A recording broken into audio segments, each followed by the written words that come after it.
पागल चकरा रहा है देख के क्यूब्स को।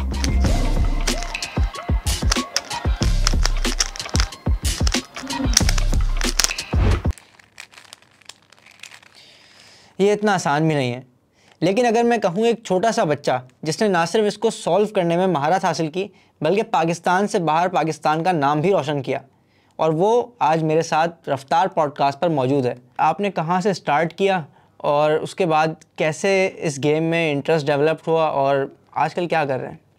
जी ये पूरी कहानी जो स्टार्ट होती है वो स्कूल से स्टार्ट होती है। मैं एक दिन स्कूल में गया और मेरा जो क्लासमेट था वो एक क्यूब लाया हुआ था, 3x3 रूबिक्स क्यूब लाया हुआ था। वो उसको सॉल्व कर सकता था, मतलब वो नॉर्मल स्पीड में सॉल्व कर लेता था, और मतलब पूरी क्लास हैरान हो गई थी ये कैसे कर रहा है सॉल्व। मैंने उसको पूछा मुझे भी सिखा, मुझे भी सीखना है। बड़ा इंटरेस्ट हुआ मुझे, क्योंकि कलर्स हैं आगे पीछे मूव हो रहे हैं। तो उसने मुझे मना कर दिया, उसने बोला कि नहीं आप खुद जाके सीखो। उसी दिन घर गया मैं, तो मैंने अपनी अम्मी को बोला कि मुझे ये लेके दें एक रूबिक्स क्यूब।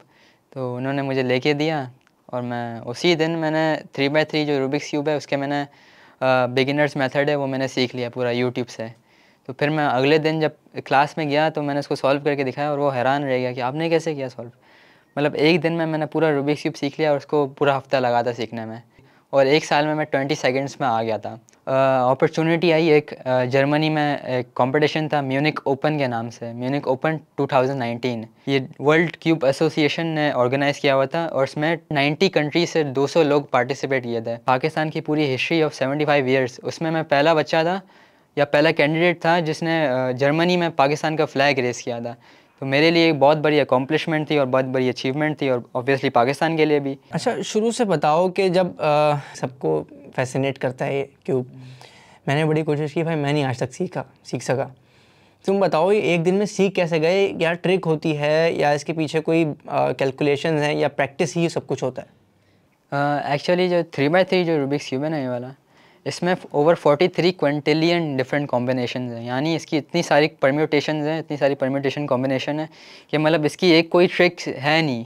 एक्चुअल में कोई ट्रिक है नहीं, मतलब एक ट्रिक अप्लाई करोगे वो किसी और कॉम्बिनेशन में अप्लाई नहीं हो सकेगी। तो इसमें बहुत सारे फार्मूलाज और इंटुइटिव एल्गोरिदम्स होते हैं जो सीखने पड़ते हैं इसको सॉल्व करने के लिए, और तकरीबन 10 एल्गोरिदम्स के साथ ये सॉल्व हो सकता है बिगिनर्स मेथड में।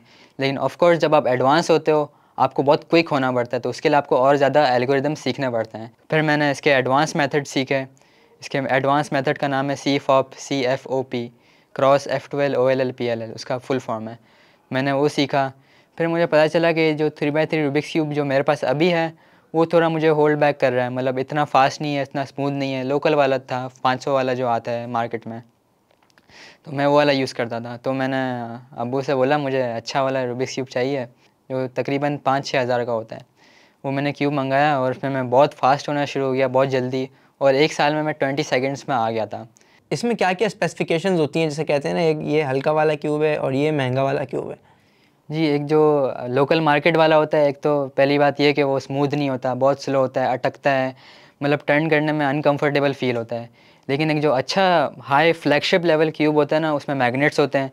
उन मैग्नेट की स्ट्रेंथ आप चेंज कर सकते हो। अगर आपको लाइट मैग्नेट्स पसंद है उसको आप स्ट्रॉन्ग कर सकते हो, लाइट कर सकते हो, मतलब उसमें चेंजिंग कर सकते हो। और इसमें ऑयल भी आता है अलग तरह के, आपको ज़्यादा स्मूथ करना है, आपको ज़्यादा स्लो करना है, बिल्कुल अपनी फ़ील के हिसाब से आप इसको चेंज कर सकते हो। ये फ़र्क होता है अच्छे बहुत महंगे वाले क्यूब में और नॉर्मल क्यूब में। कितनी इन्वेस्टमेंट अब तक लगा चुके हो या कितने तुमने क्यूब ख़रीदे, कितने ख़रीदे और कितने कॉस्ट इसमें आ गई?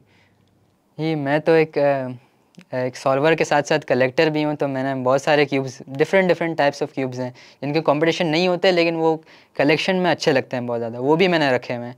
तो तकरीबन मेरी कलेक्शन की कॉस्ट होगी 60,000 होगी, 60-70,000 होगी। बहुत ज़्यादा एक्सपेंसिव है, क्योंकि ये पे बैक नहीं करा। तो पेरेंट्स ने कुछ बोला नहीं कभी कि यार क्या फालतू कामों में लग गए हो, पढ़ाई पे ध्यान दो, क्या बच्चों की तरह लगे रहते हो? एक्चुअली इसमें चीज़ ये है कि जो 3x3 है ना, इसमें एक्चुअल में मैथमेटिक्स इन्वॉल्व है। तो एक्चुअली मुझे पढ़ाई में भी इसने मुझे बेनिफिट किया है। तो मतलब 3x3 रूबिक्स क्यूब में आपको डिसीजन मेकिंग बहुत जल्दी करनी होती है, और ऑब्वियसली आपको पता है जब आप एग्ज़ाम दे रहे हो तो आपको क्विक डिसीजन मेकिंग करनी होती है। MCQs में आपको ए कौन सा है, बी कौन सा है, मतलब डिसीजन मेकिंग करनी होती है और स्ट्रैटेजी बनानी होती है साथ साथ। तो इसमें मुझे मतलब इसने मेरा माइंड बहुत फास्ट कर दिया उन चीज़ों में, तो उसमें मुझे बड़ी हेल्प हुई है एक्चुअल स्टडीज़ में। अच्छा, जब तुम जर्मनी गए तो तुमने बताया कि उधर बहुत सारे कॉम्पिटिशन्स थे अलग अलग, तो कौन कौन सी टाइप्स होती हैं और किस तरह कम्पीट करते हैं लोग? वर्ल्ड क्यूब एसोसिएशन का एक स्टैंडर्ड है कि उसमें जो जो वो क्यूब्स बताते हैं वो उसका कंपटीशन होता है, जैसे 2x2, 3x3, 4x4, 5x5 up to 7x7, 3x3 one handed, 3x3 blindfolded, 3x3 multiple blindfolded, 4x4 blindfolded, 5x5 blindfolded. तो अर्स क्यूब और बिल्कुल अलग तरह के क्यूब होते हैं, और एक पिरामिड्स भी है बिल्कुल अलग तरह का, ये क्यूब भी नहीं है, ये पिरामिड है, इसको पिरामिड्स बोलते हैं। इसका भी कंपटीशन हुआ था। कंपटीशन हुआ वहाँ पे 3x3 का कंपटीशन था, 2x2, 4x4, 5x5, बहुत अलग अलग तरह के क्यूब्स थे वहाँ पर। 3x3 ब्लाइंड फोल्डेड और 3x3 वन हैंडेड का भी कंपटीशन था। क्यूब, पिरामिड्स, बहुत अलग अलग डिफरेंट टाइप्स के क्यूब्स थे।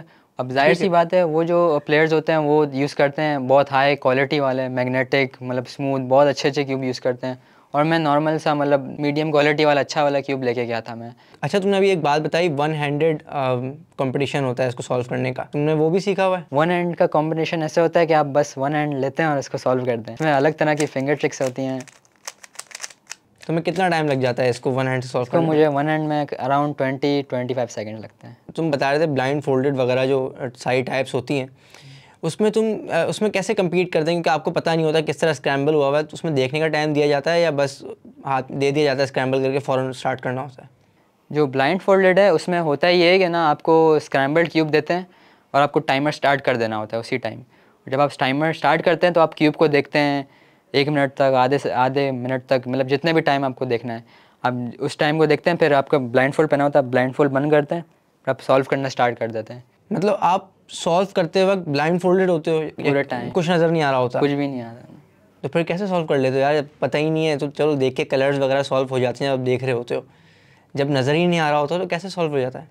इसमें आप कह सकते हैं फोटोग्राफिक मेमोरी है, लेकिन इतना भी कोई एडवांस नहीं है। इसकी टेक्निक्स होती हैं, ऑब्वियसली बहुत सारी टेक्निक्स होती हैं जो सीखनी पड़ती हैं। तुम्हें कितना टाइम लगा ब्लाइंड फोल्ड वाले जो ट्रिक है उसको सीखने में, और तुम्हारी अभी बेस्ट टाइम क्या है उसको सॉल्व करने का? 3x3 ब्लाइंड फोल्डेड को मुझे सॉल्व करने में अराउंड 1 मंथ लगा था, क्योंकि बड़ा मुश्किल टास्क है, मतलब ईजी नहीं है। तो और मैंने स्टार्टिंग में ही सीख लिया था ये, मतलब 3x3 जैसे ही मैंने सॉल्व करना सीखा था तो मैंने ब्लाइंड फोल्डेड भी सीख लिया था। ब्लाइंड फोल्डेड और वन हैंडेड जो तुमने खेला है अभी तक, कम्पीट किया है कहीं पे? जी, जो जर्मनी में म्यूनिक ओपन में था कंपटीशन, उसमें मैंने किया था, दोनों में। तो इस तमाम कैटेगरीज मिलाकर तुम्हारी जो पूरी रैंकिंग वगैरह डिसाइड होती है सारी? टोटल जो स्टैंडिंग बनी थी वहाँ पर वो थी क्वार्टर फाइनल तक मैं पहुँचा था। किसी ने सपोर्ट किया था पाकिस्तान में, गवर्नमेंट वगैरह ने, या फंड्स कैसे अरेंज हुए फिर? फंड्स जो ट्रैवलिंग का जो एक्सपेंसेस था वो तो स्पॉन्सर हो गया था लकीली, और जो रहने का जो खर्चा था वो मेरा भाई वहाँ पे जर्मनी में रहता था तो वहाँ पर मैं रहा था। तो तुमने उसके बाद भी कोई कॉम्पिटिशन्स खेले या बस फिर वही उसके बाद छोड़ दिया? उसके बाद छोड़ा नहीं, उसके बाद प्रैक्टिस जारी रही। फिर एक इस्लामाबाद में कंपटीशन हुआ था और वहाँ पर मैं गया था, तो असल में वहाँ पर हुआ ये कि मेरा क्यूब चोरी हो गया, और उसने मुझे बड़ा डीमोटिवेट किया कि पाकिस्तान में ऐसा कंपटीशन, मतलब कंपटीशन के दौरान ही? हाँ, कंपटीशन मतलब मैं सॉल्व करने नहीं गया तो उससे पहले मेरा क्यूब चोरी हो गया, और मुझे लोकल सस्ते वाले क्यूब से करना पड़ा। ऑब्वियसली उससे कुछ हुआ नहीं मेरे से। पूरी कहानी बताओ, क्या हुआ था, कैसे चोरी हो गया? असल में हम वहाँ पर गए थे और वो आई थिंक कोई यूनिवर्सिटी थी, एयर वाली यूनिवर्सिटी थी इस्लामाबाद में, और वहाँ पर ऑडिटोरियम में कंपटीशन हो रहा था। और वहाँ पर जो है मैंने एक बैग पहना हुआ था, उसमें मेरे सारे क्यूब्स थे। तो मैं वहाँ पर बैठा, मतलब ऑडिटोरियम में मैं अपनी टर्न के लिए वेट कर रहा था, और फिर मैंने अपना बैग रखा, मैं 2x2 के लिए कम्पीट करने के लिए गया, और वापस आया, बैग में देखा क्यूब ही गायब। जब क्यूब चोरी हो गया तो फिर तुमने आगे कैसे कम्पीट किया उस कंपटीशन में? और उसमें कम्पीट ऐसे किया कि मैंने अपने दोस्त से बोरो किया हुआ था, उसका सस्ता मतलब नॉर्मल वाला क्यूब था। वो जाहिर सी बात है वो अपने अच्छे क्यूब से ही कम्पीट करेगा, तो उसको भी कम्पीट करना था। तो मैंने उससे नॉर्मल हल्का वाला क्यूब लिया, और जाहिर सी बात है उससे मैं इतनी स्पीड नहीं थी। जब तुमने स्टार्ट किया था तुम्हारी क्या स्पीड थी इसको सॉल्व करते हुए, नॉर्मल 3x3 को, और अब कितनी स्पीड है, कितने टाइम में कर लेते हो? सबसे पहला जो मेरा टाइम सॉल्व था ना, जिसमें मैंने टाइम किया था अपने आप को सॉल्व करते हुए, वो था अराउंड 1 मिनट 30 सेकेंड्स, और मेरा सबसे बेस्ट जो टाइम है ना अभी तक वो है 7.3 समथिंग सेकेंड्स। इसके वर्ल्ड रिकॉर्ड्स कितने हैं 3x3 के? 3x3 का जो वर्ल्ड रिकॉर्ड है वो है 5 सेकेंड एवरेज का, मतलब मैं 7 सेकेंड में करीब पहुँच रहे हो? मैं पहुँच रहा हूँ। तुम्हें जितने भी कंपटीशन में अभी तक कम्पीट किया, तुम्हारा उसमें रैंक क्या रहा और उसमें बेस्ट सॉल्विंग टाइम क्या था, और कैटेगरी कौन सी थी? ऑफिशियल कॉम्पिटिशन में जो है रैंकिंग इस हिसाब से नहीं होती कि एक कैटेगरी में फ़र्स्ट है। उसमें होता ये है कि जो ओवरऑल जो स्टैंडिंग्स होती है ना, ओवरऑल टाइम्स, उसके हिसाब से आपको रैंक किया जाता है। तो जो जर्मनी में जो मैं किया था ना, वो सबसे मेरा मतलब टॉप लेवल का कंपटीशन था, मतलब दुनिया के बेस्ट प्लेयर्स आए हुए थे वहाँ पे। तो वहाँ पर मैंने क्वार्टर फाइनल्स ब्रेक किया था, मतलब क्वार्टर फाइनल्स तक मैं पहुँचा था अराउंड विद 14 सेकंड्स का सॉल्विंग टाइम के साथ। अगर मैं तुमसे बोलूँ कि यार अभी मुझे सिखाओ, तो मुझे सीखने में कितना टाइम लग जाएगा उसको, या किसी भी बच्चे को मैं अगर बोलूँ कि तुम उसको सिखाना है? अगर वो बिल्कुल बिगिनर है, उसने कभी भी टच भी नहीं किया, एक दिन में सिखा दूंगा, लेकिन उसको ऑब्वियसली मैं इसको एल्गोरिदम्स पेपर पे लिख दूंगा कि वो घर पे जाके खुद बैठ के प्रैक्टिस करे, क्योंकि वो ज़ाहिर सी बात आपको लर्न करने होते हैं एल्गोरिदम्स कुछ। तो बस एक दिन लगेगा, और दो अगर वो कमिटेड है, डेडिकेटेड है, तो अगले दिन वो सीख जाएगा। और उसका क्या तरीका होता है पढ़ने का या सीखने का?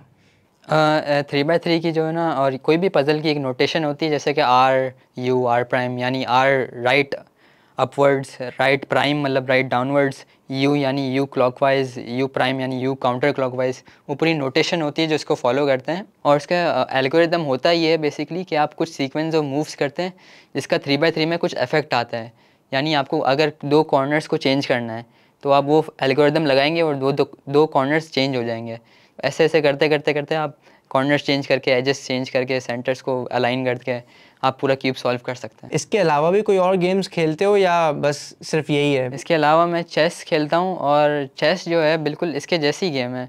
एक तरह से इस तरह ऐसी गेम है कि उसमें माइंड गेम इन्वॉल्व होती है और स्ट्रैटेजी और डिसीजन मेकिंग इन्वॉल्व होती है। अच्छा, आगे क्या गोल्स हैं तुम्हारे? किसी कंपटीशन को तुम टारगेट कर रहे हो या फिर बस?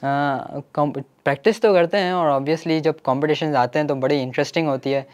अब जो है बाहर मुल्क जाना थोड़ा मतलब अफोर्डेबल ज़्यादातर नहीं होता, तो हम होप करते हैं कि पाकिस्तान में भी जो कंपटीशन हो तो हम उसमें भी पार्टिसिपेट करें। पाकिस्तान में कंपटीशन आई थिंक उसमें उसकी बात चल रही है, मतलब इन वर्क्स है, मतलब होने वाला है आई थिंक, तो उसमें इंशाल्लाह जाएंगे और कम्पीट करेंगे। इसको कितनी प्रैक्टिस करते हो फिर तुम एक दिन में, और या कितना टाइम तुम्हें देना पड़ता है इन तमाम क्यूब्स को सॉल्व करने में प्रैक्टिस में? मुझे दिन में अराउंड 1 आवर करता हूँ, या 100 सॉल्व्स तक करता हूँ मैं। रूबिक्स में अगर किसी को देखते हो, किसी को इंस्पिरेशन लेते हो किसी से, या किसी को फॉलो करते हो, कौन है वो? रूबिक्स क्यूब में मैं अगर किसी से इंस्पिरेशन लेता हूँ तो वो है मैक्स पार्क, जो कि एक ऑटिस्ट किड है, और ऑटिस्ट किड था, अभी तो नहीं है, वो क्यूर हो गया है, लेकिन उसने इतनी यंग एज से उसने क्यूब सॉल्व करना सीखा था, और उसने बहुत फास्ट हो गया था। जो वर्ल्ड रैंकिंग में आता है ना, वो अराउंड 2nd या 3rd प्लेस में आता है, तो वो दुनिया में one of the best players है। अच्छा, अगर मैं तुमसे कहूँ कि अभी तुम मुझे सॉल्व करके दिखाओ, तो 1 बाय 1 सॉल्व करोगे या एक साथ सॉल्व करोगे?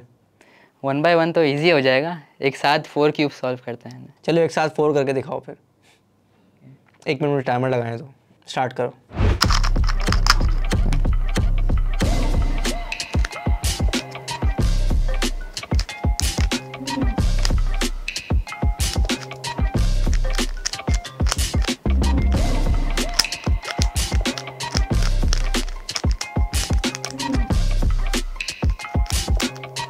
मेरा सर चकरा रहा है देख के क्यूब्स को।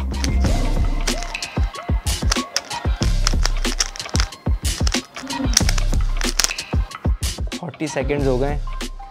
पिरामिड वाला क्यूब है। 48 सेकंड्स हो गए और 2 क्यूब सॉल्व हो चुके हैं पूरे।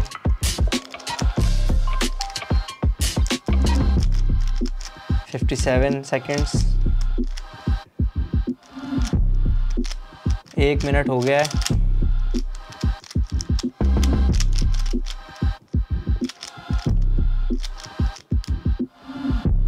यार इतनी देर में तो मुझसे ये वाला भी सॉल्व नहीं होगा। ये हो गया 1 मिनट 20 सेकंड्स।